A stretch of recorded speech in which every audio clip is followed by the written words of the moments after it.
in the 2023 presidential race.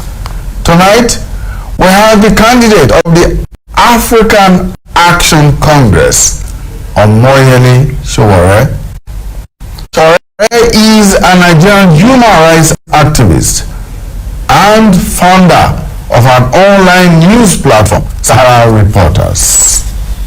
Omoyele Sowore is a Nigerian pro-democracy campaigner and founder of an online newspaper, Sahara Reporters. Sowore is the 2023 Nigerian presidential candidate for the African Action Congress Party and previously ran in the 2019 election. On February 25, 2018, Sowore announced his intention to run for president in the 2019 Nigerian general election.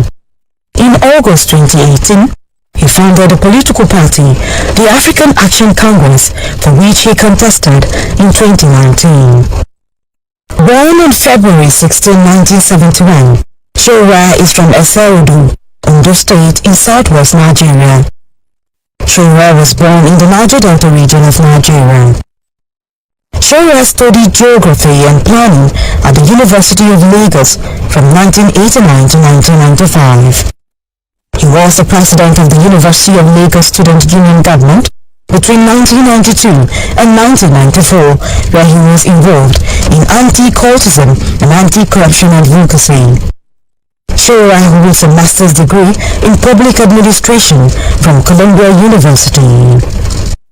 Gradually, the 2023 general elections inch closer and the presidential candidates will soon begin to crisscross the country. How much of these candidates do you know and what are they promising Nigeria? On a special blend of democracy today, AIT will feature the candidates to face the nation deliberately in alphabetical order to rule out their political mantra.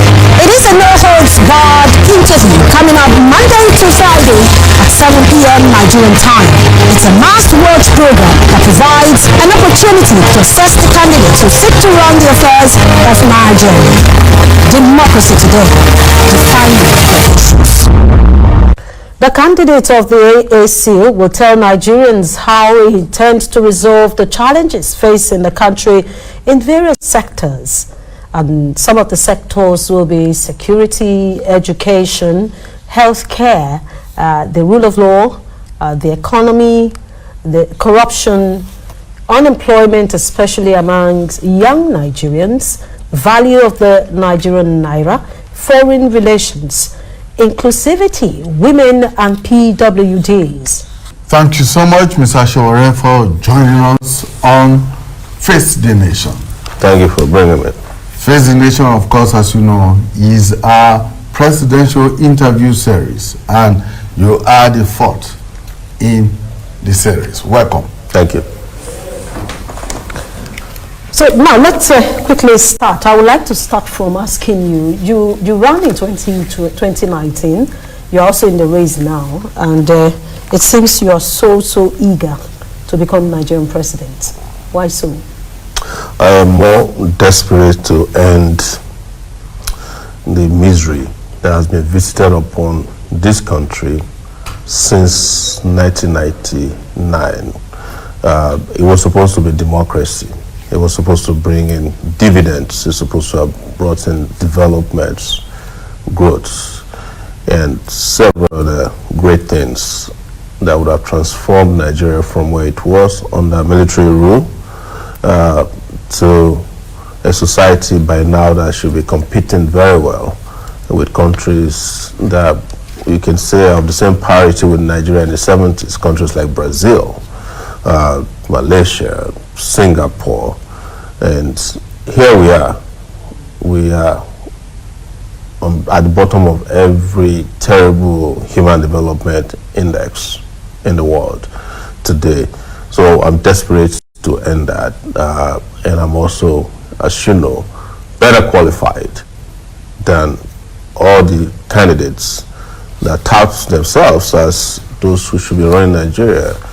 In this particular exercise, this dispensation, I have several former governors who have been two-term governors whose states are terribly run There has been a vice president of Nigeria for 8 years, but nothing to show for it, and several others. I don't know all the candidates, I must be honest with you, but I know some of the major ones, and I can tell you that I'm better qualified to handle this country than they would handle it if they are given the opportunity. They've had opportunities and blown it in the past, and we should not be rewarding failure in this country perpetually. So, if I understand you correctly, since 1999, when Nigeria returned to democratic rule, democracy had not delivered on the promises that were made. Absolutely. What do you think went wrong or has been wrong with our democracy? Well, part of it, you have to blame those who fought for democracy for it. And in this, I share part of that blame. Because when we were fighting for democracy, I started fighting for democracy since 1989 from the University of Lagos as a freshman in the university. And when we ended military rule, either by an act of force or default in 1999, we left the space for people who did not fight for the democracy, who didn't understand even the meaning of the democracy we were fighting for. We left the space for people who were hiding under their bed when we were fighting to take over the democratic process from us. And by the time people woke up and came back, it was too late.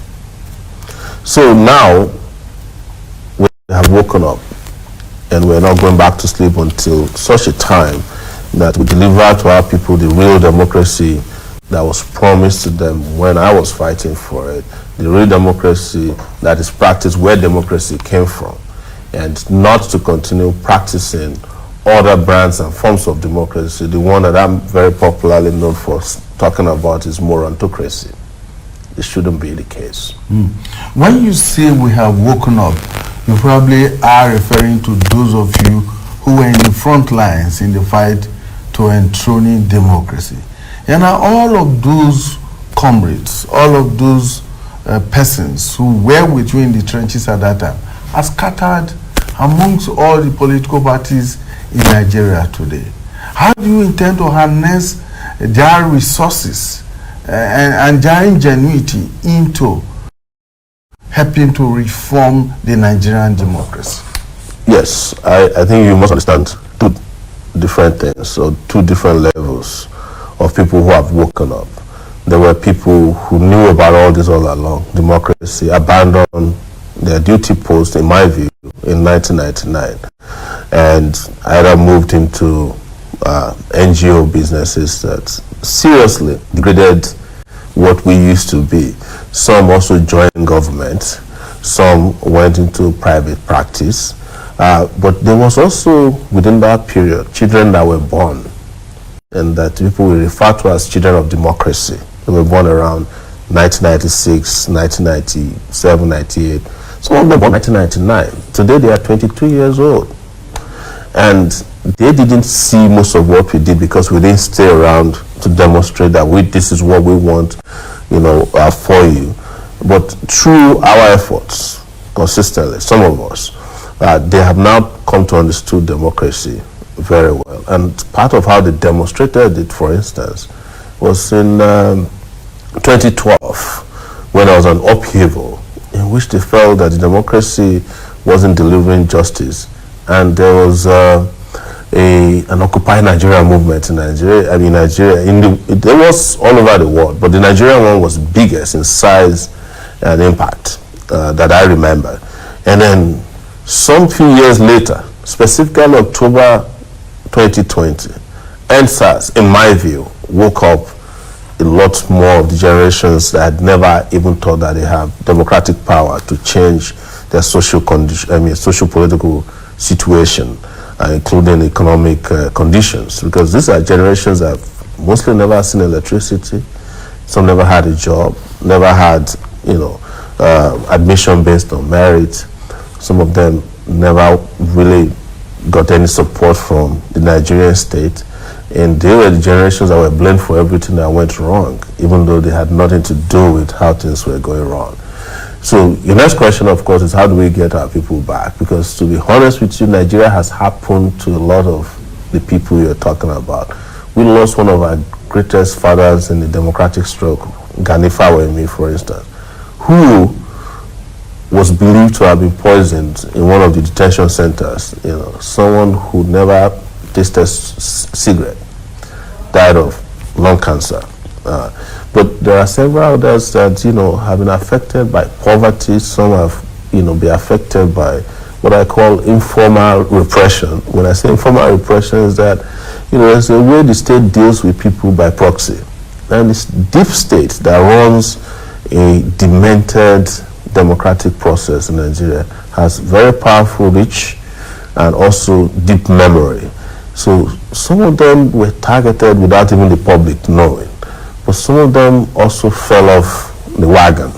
And we've been reaching out to them and talking to them. Those who may not come out completely in support have been giving advice, giving support, and some who have been lost completely also into the system, finding their way back. But of course, if you've been through a pandemic like the leadership of Nigeria has been in the last 20-something years, some might need quarantine for a while. All right. You see, you talked about your struggle. You mentioned the 2012 struggle, Occupy Nigeria struggle. Yes. Now, today, there are Nigerians who believe that you're one of those who brought this present administration into power. And if that is their belief, how do you intend to make them understand that you are better qualified than some of the candidates that are running for 2023? I think you chip in the conversation about democracy and the struggle for democracy by talking about bringing people to power. It runs against the question of democracy or elections. And have you heard about anywhere in the world that one single guy? No, I said you were one of those. Okay. Do you know the rest? Alone. Do you know the rest?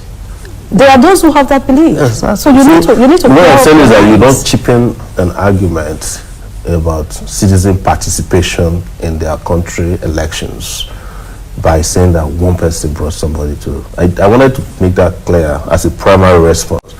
The real response is that it's false. Of course, everybody knows it's true. It's not true.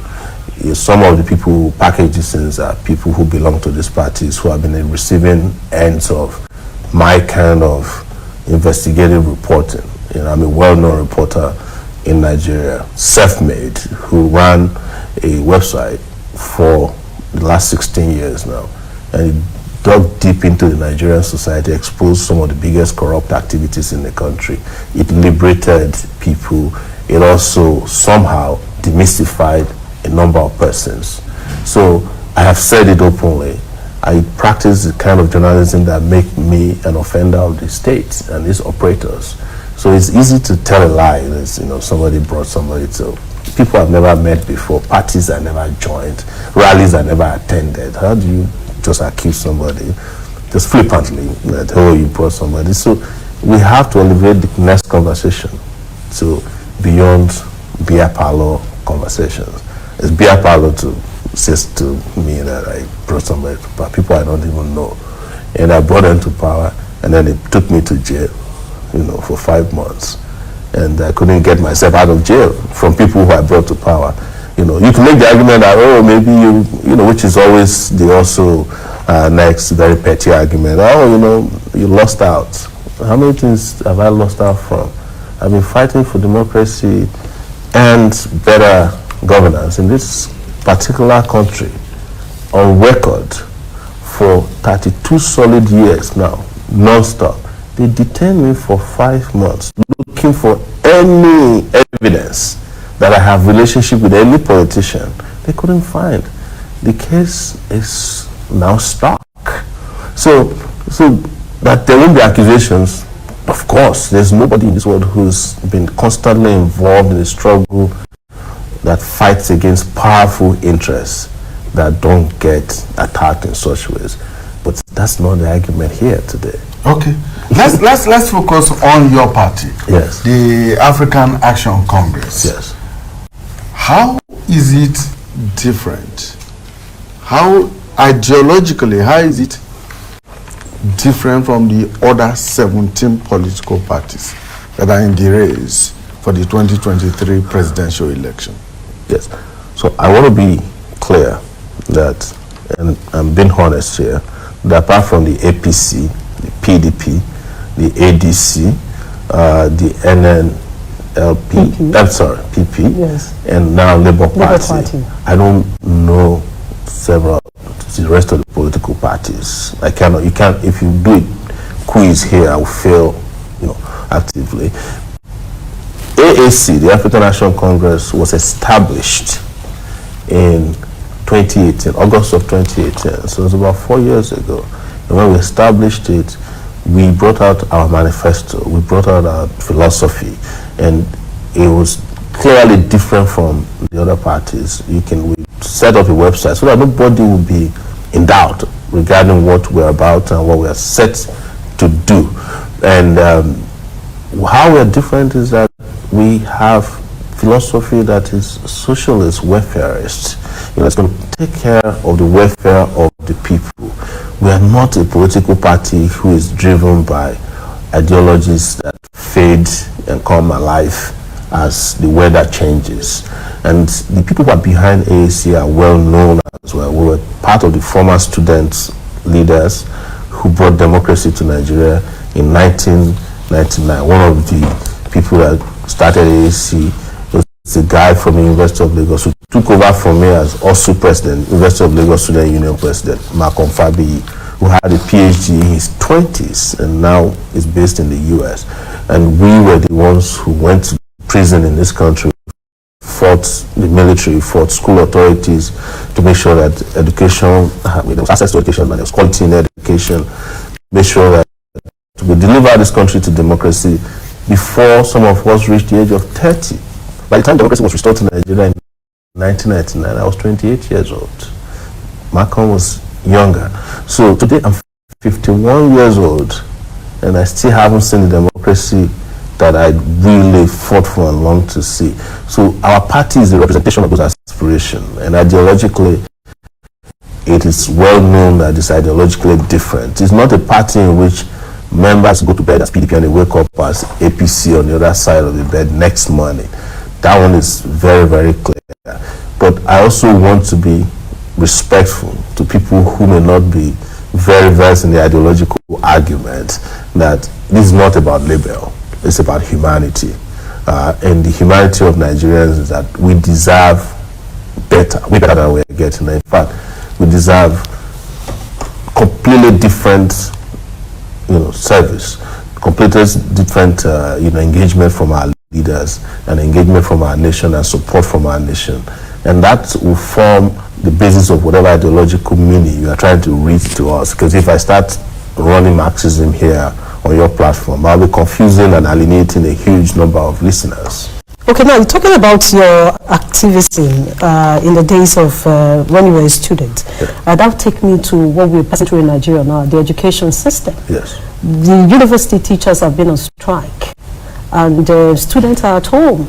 So if you are saying you want to be the chief executive officer of this great country, Nigeria, what will be your plan to ensure that we have stable education system in this country? Let me clarify that a bit. Yes. You just spoke about access to education. Yes. There's hardly access to education in Nigeria today.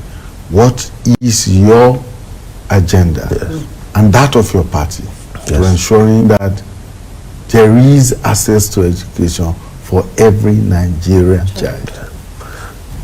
Our agenda in governance for education is first, access, second, quality, and third, and the most important, is sustenance, and which means funding, heavy funding of education. Education is going to be such a huge bedrock of our administration that we'll take everything is needed to get people, every child. And the easy way to describe it is that it will be a crime during our own administration for a child not to go to school. It won't be a child for the crime not to go to school, but it will be a crime that an officer in charge of education can be prosecuted for. You getting me? And it will be a justiciable issue in our legal system. That is to say that if a councillor or a governor or a chairman of a local government, a commissioner or a minister is not discharging his his duties in the area of education, you can actually go to court and prosecute him or ask for damages that my child did not go to school. I don't want to break it down without making it confusing. That my child was not given a chance to go to school. You will be able to, even 30, 40, 50 years later, be able to sue the state that deprived that child of that opportunity and get damages, get compensated. Just like people are getting compensated by tobacco companies for selling cigarettes to them and not warning them that they are capable of killing them. That is how serious I take education, because I know where I come from. I came from a village in Ondo State where only 6 kids could go to secondary school. And when Chief Obafemi Awolowo free education system came, 150 kids came out of the bush to go to secondary school. They had primary school living certificate, but they couldn't afford to do the the secondary school exams that takes a whole day to go from our village to do. So it's going to be that important. So access, quality, and quality is such that I have redefined my own understanding of quality education to eliminate the word basic education. Basic education is no longer enough to compete in the modern world that we are in now. And what is basic education? The one that they give you a razor and pencil and slate.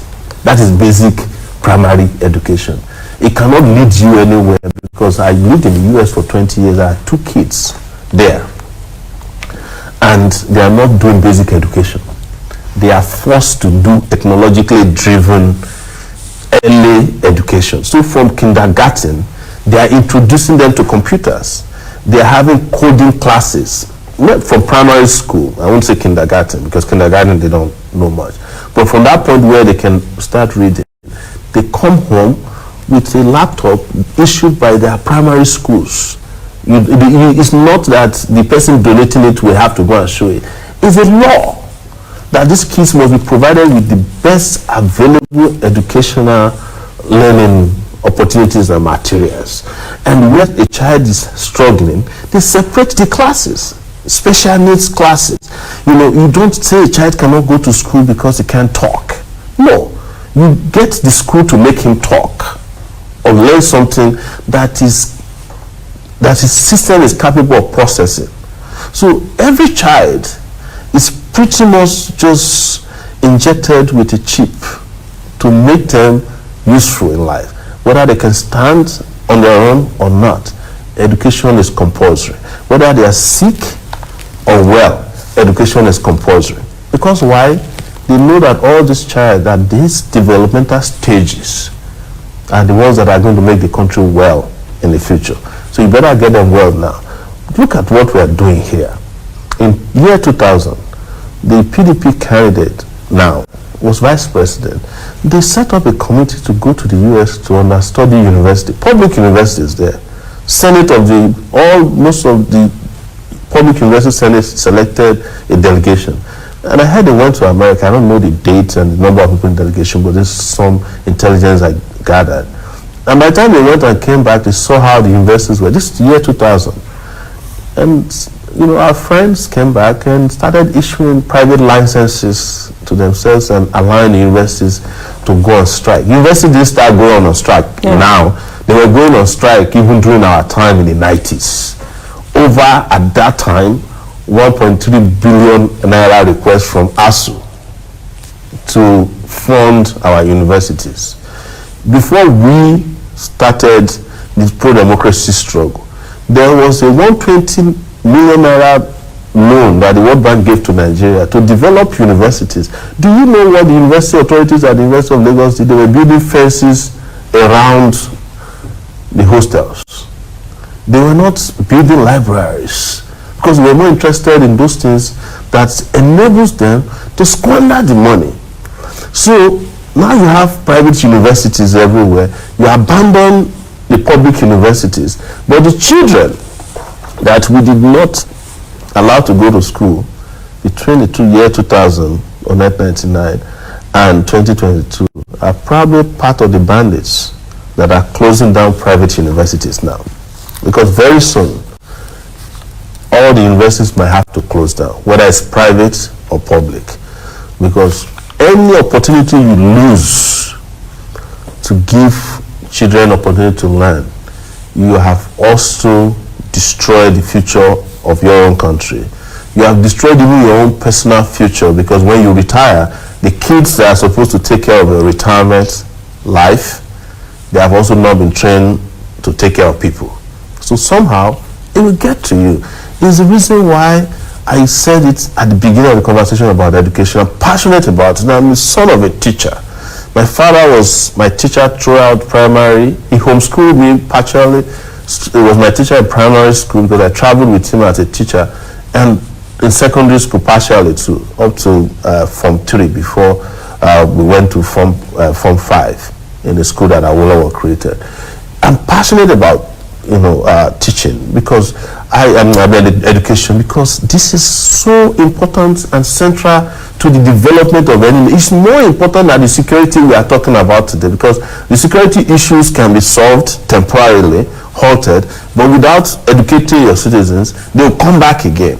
Because it's a matter of necessity that when you don't fill that void, another thing will take over the minds of young people. They are their formative ages, impressionable. Everything they see is what they want. But when you provide them school, as you all know, every one of you that has had a chance to go to school, how that relief you have somewhere else to go learn. You have somewhere else to go socialize.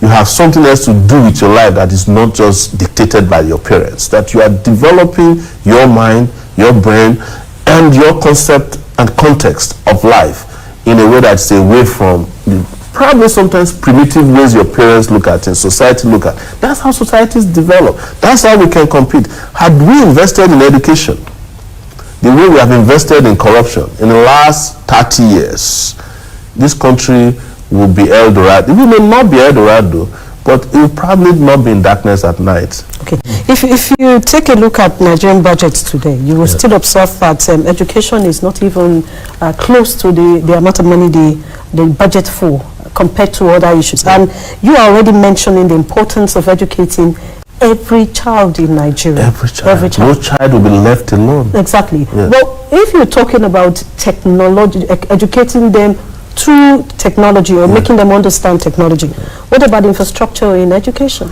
The infrastructure in education is evolving, just like every lifestyle is evolving. You see, in the next 10, 20 years, the classroom idea of education will start fizzling out.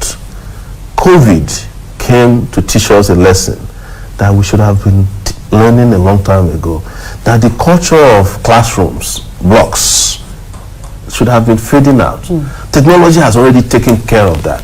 And the kind of education that we imagine in the future is not going to be the education that we are used to, the curriculum-based, heavy paperwork education, but an education that is interactive in nature, such that one day, my daughter and the daughter of a white person in the United Kingdom or Australia can wake up in the same class as the child of a person in Kaduna. Same classroom, but not a physical classroom, virtual classroom, and they'll get global education, fantastic global education. And one day there will be a school reunion in which all the students did not attend the same university, physical university, because technology has brought that virtuality into reality. But nobody's thinking about that here. I'm not thinking about an education budget that is still going to be building blocks. I'm thinking about an education system in which you can use temporarily a place where you are watching a match between Manchester United and Chelsea at night, and it will be a classroom the next day. Because pretty much every village has a football viewing center. So why don't you gather young people, say, come, there's a teacher in the UK who wants to teach you. Listen, everybody can even get an earplug in case they don't have, they are too noisy. And they have a proper, instead of 6 teachers, to just manage that class. They will learn the same thing. I said to them, this is your take-home assignment. Tomorrow, they will call you, and the teacher who is on a Zoom control board, dashboard, knows all the names of the student and say, please submit and you upload your assignment using your mother's cell phone that she uses for WhatsApp. Just an app. So that's where the world is going. But you know, when you have this analog mentality, that's the major issue with us. We are not thinking beyond today, but the world is evolving every day. And that's why I keep talking about the qualification of people like us to be president, because even the presidency of Nigeria will get to a day where we don't need a massive residence to run the country. As a rock. One person in a house that can house over 500 people. One person will be living there with all the fence, with all the guards. Nigeria is now being run like on autopilot anyways. What do we need a president with a huge mansion for? I'm just saying this, that thinking creatively into the future is a lot bigger than that, and we are loaded up here, and I'm not bragging, that it hurts my a lot to see kids walking around carrying granola, selling when they could be in school, you know, in a very creative way. And even kids in those places that are displaced can go to school. These applications, opportunities are there already. We are just not tapping into it. So I'm not looking for a budget to go and build and get contractors to be building blocks. We are looking for budgets to create pipelines and bandwidth of internet connection that can train every garden child in case they can't get out. Okay, Mr. Sowore, we have a lot of ground to cover. Yes. Let me move you away from education now. You are quite passionate about it. Yes. And let's talk about security. Yes. The security challenge you have in Nigeria today is enormous. If you do become Nigeria's president in 2023, you are elected, how will you prioritize security? What, in specific terms, will you do to secure Nigerians, given the current situation where, as it were, nobody is safe and nowhere is safe? You see, there's no way we can solve the security problem by just merely labeling it as a security problem alone. A security problem did not start one day. It started because of a number of factors that had been playing against each other over these years that we ignored. One of them is one of the topics we just concluded, education. And as such, in resolving the security problems, you must also holistically break the security problems into 3 areas so that you can start solving them without muddling up issues. And for me, number 1 would be the primary immediate. How do we halt the bleeding? How do we get our soldiers, police, and security agencies to work together immediately, work with partners abroad, equip them, if necessary? And I've said this, I should be proud as President of Nigeria not to mention the word mercenaries, that we should be able to use our people.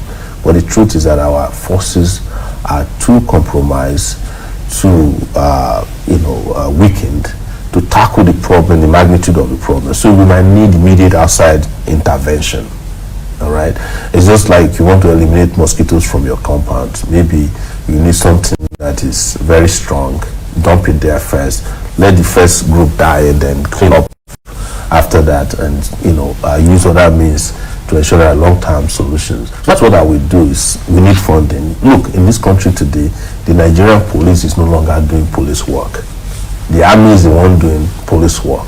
What the police is doing is megad work. Accompanying people to parties, accompanying VIPs. They are just doing VIP protection. You have to you have 350,000 policemen. Every house you go to in this Asoko area has 6 policemen in front of it, doing nothing, just protecting VIPs. Some of the houses have policemen in front of them. They don't have people even occupying the houses because they've reduced the police to nothing. And our security agencies are managed with due respect by incompetent people and leaders, because they are not appointed on merit. They are appointed based on ethnicity, nepotism, religiosity, and those other factors that don't factor into competence when we are looking for people to solve these problems. So I will expand that area also. For instance, if I find a police officer or a non-police officer who knows how to do security work, I can make him IG as the president of Nigeria. I mean, this might require that some of the laws have to change, but you can use executive order as president to solve immediate problems and partner with international organizations, bodies, like I said, if need be, bring in, support that is immediate and very impactful. Because some of these organizations that we're running with, I mean, these non-state actors like bandits and terrorists, they are ragtag, groups. The Nigerian army is claiming now that they've been able to drive Boko Haram out of Borno State. But what they have just done is maybe give them too much firepower in that area. They've come into town. They've come more into the Nigerian continental area, and they are around our cities. We can almost see their camps from Abuja, Nasarawa. They are in Kogi, they are in bushes in Ondo State or War. We've seen the activities, so we shouldn't pretend that those things don't exist. But then there are medium-term solutions. We should start looking at, how do you use technology, for instance, to track, collect intelligence, because our security agencies also don't collect and share intelligence. Make sure there's central processing of intelligence. Make sure that you collect data accurately, biometric data, because the country is also highly infiltrated by, foreigners.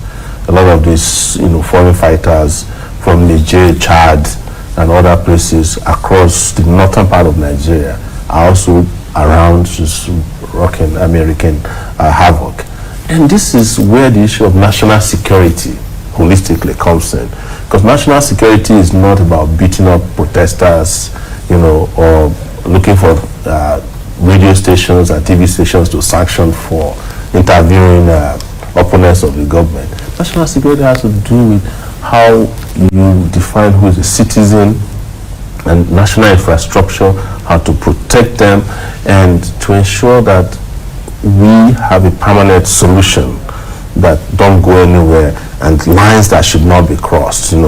I want to remove the army, for example, from town, let them protect the country territorially, then return police back to policing work, return civil defense to doing what civil defense should be doing, allow DSS to collect intelligence and not to be chasing after opponents of the government or people who write on Facebook and Instagram, and also stop them from watching BB Nigeria, because that's what they were doing when they detained me for 5 months. They don't do anything, just hanging around doing nothing. And also make sure that intelligence is collected. That was a joke, the BB Nigeria one.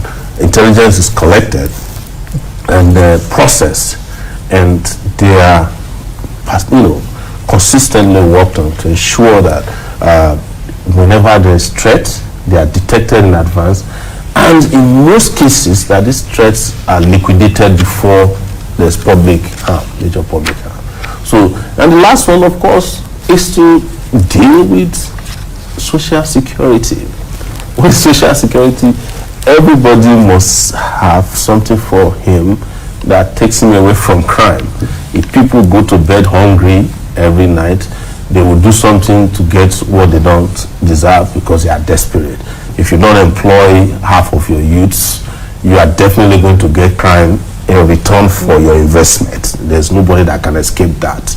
And if you don't, protect old people after they work for, 45 years and they retire, you don't pay their retirement, they will go back to crime, or they will be part of your problem. So that social security protection is then the final security that the country will need, so that people can go to sleep.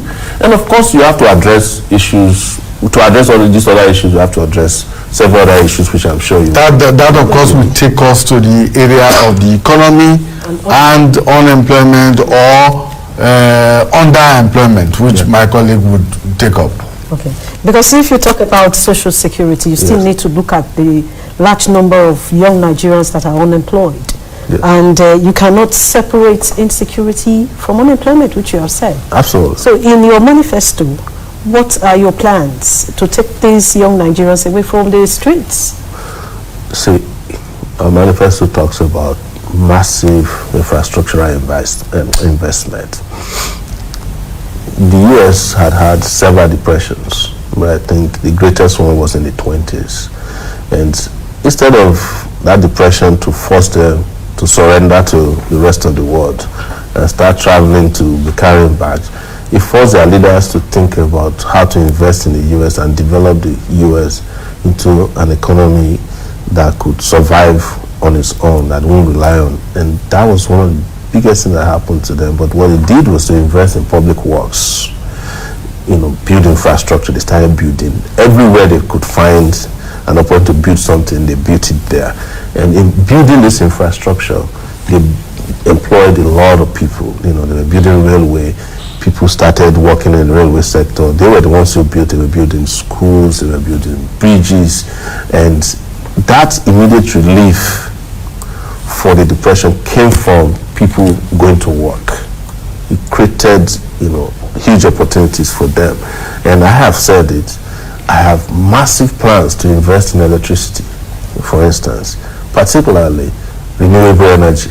I want to create a solar farm in northern part of the country that could deliver up to 4,000 to 5,000 megawatts of electricity in 4 years. I've never stopped saying this. Now they're stealing some of the ideas, but they can't implement it. And that would not put less than 1 million young people at work. It doesn't mean whether you've been to university or not. There will be something to do.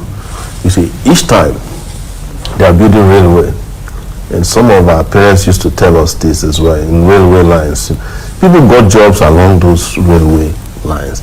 Even I, as a young person, I was one of the people that built the secondary school I went to. When the contract came, the man came to the village place we were playing soccer. I said, I got a contract to build a secondary school here. Who wants to mold blocks? I went to them. I was 10 years old. I made a block. I remember I made 5 naira from moving block that built my. But that was my first employment. And since then, I never got employed in this country. Before I left in 1999. Officially by government. So that massive works investment is going to bring employment. The number of teachers we need to teach all the kids in the education project I talk about will not be less than 600,000 immediately. And the number of nurses, doctors we need in this country is not less than 2 million. Now we've lost over 9,000 doctors to the UK and the US in the last 2 years due to after the COVID. Canada is gulping our nurses. The same nurses and doctors we trained in the substandard schools that we are complaining about, they are now golden boys and girls. They have now entered the transfer window for international jobs. So that's why I keep saying it, that it doesn't matter where people go to school. It is how the brain develops that matters. There are some of us, when we arrived at the University of Lagos, we were ashamed to tell people the secondary schools we attended and primary schools, so we didn't go to Corona in Lagos. But when it's exam time, the Corona boys will be tapping you on the shoulder, please, can I see your paper? Because we developed our brains because we had to multitask growing up. Nobody had, food for us. We didn't have breakfast. We had to go to farm first and then jump into the lake on your way back from farm and then go to school, and by the evening your father and mother are waiting for you. So you are forced to develop faster than you should. It doesn't mean that, I'm not saying that people should go through the kind of hardship I went through to grow up, but the most important thing is that when we come back from farm after school, we are forced by our parents to go and do our homework. I still remember my homework in primary 4 was Ali and the Angels, where they used to talk about 419 in those days. But we had so much pleasure submitting our homework the next day because the teacher will call your name and you submit. But we had already done so much with it, and we didn't have electricity. Sometimes we appear in school the next day. I hope I'm not digressing too much. With our nostrils dark, because of the lamp that we use in doing our homework assignment. So the development of the brain can happen anywhere. You just have to afford young people opportunity, and you'll be shocked. Now, from all indications and from all we have heard so far, the Nigerian economy is in a terrible mess. Yes. Government officials have indicated that we are broke as a country. Yes. If you do get elected in 2023, you will be inheriting a broke economy. Economy that is so dependent on oil. What steps will you take to refloat the economy and move it away from the dependence on just one product, oil? Yes. Let me open this particular argument by saying that Nigeria is not broke, as in broke that they want you to believe. They are saying that Nigeria is broke because they don't have enough to take care of themselves. Because when Nigeria to be broke, the ministers who are revealing it will be resigning because they won't be able to survive even at their jobs. But I believe that, yes, Nigeria is entering a state of bankruptcy, bankrupted by its managers. And you can see those indications by way of how revenue is generated. They are practically printing money to pay workers. And I'm afraid that very soon, even the mint will run out of diesel. They won't be able to pay for diesel. Just like the airlines are not able to get aviation fuel. And it's an analogy that is necessary so that this can sink home. Nigeria's oil revenue is impacted, interestingly and ironically, at the time that oil sales are improving all over the world. Do you know why? Because Nigeria is unable to export the number of barrels of oil that it ought to be exporting because of Nigeria's bad habits in the past years. What was it? There was a time there was Niger Delta insurgency. They were supposed to resolve it. They refused. They solved it up to a problem, up to a point. Reversed the process by engaging in the crimes that led to the problem in the first place. Oil bunkering is back. But you know, oil bunkering is not carried out by ordinary people. It's carried out by the regular people in collaboration with officials of government, especially those guys in the paramilitary and military forces. You cannot get the badge of oil without license out of Nigeria without official collaboration and connivance.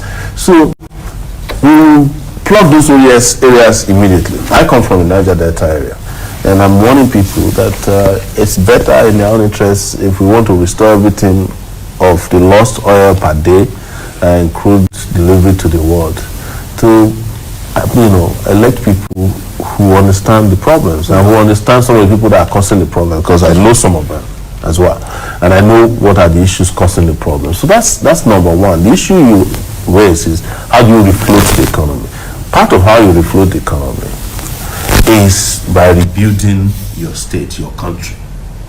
Some of these public works ideas I talked to you about, there are international agencies and funders out there that are willing to make these investments to come and build rail bridges. We saw with what China did and with all their horrid thing they did with that there's international funding available for development of countries.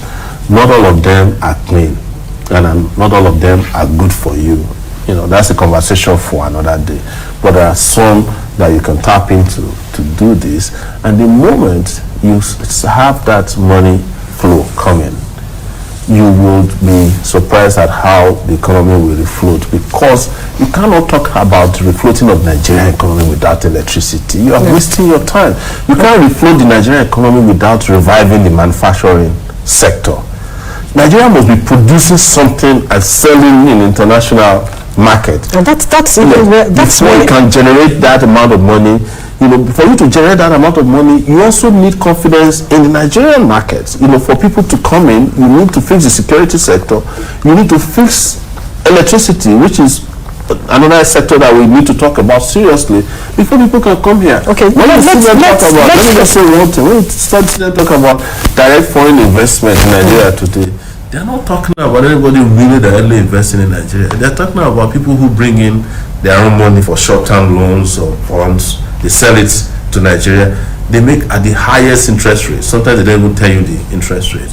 And before you know it, they collect their money and they move on. So I would have loved to ask you a question on inclusivity, the women as well as people living with disability. But as a follow-up to the question on the economy, yes.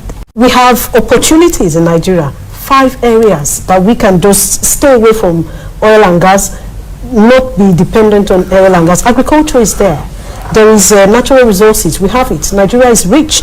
There's art and entertainment. Recall that in the Jonathan administration, art and entertainment contributed to what made our economy grow, even above South African economy.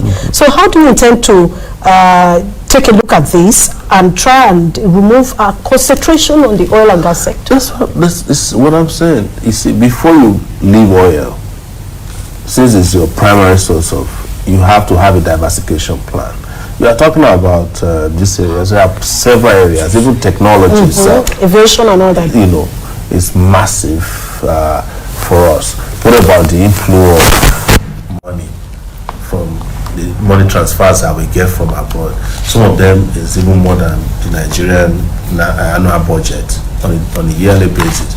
But for you to encourage more of these citizens to bring in their money, you must have a country that they can invest in. If Nigeria is working today, not at the level of US or UK or any, just if we're working like Ghana, this country can almost survive on remittances, because people will not only remit money, but they will bring the money physically, because they will be coming for holidays. They come and visit families, relatives. There's no Nigerian, because I lived in the US for 20 years. There's no Nigerian that's coming to visit Nigeria that doesn't have $10,000 in his pocket, at least. And they are not taking back a dime with them.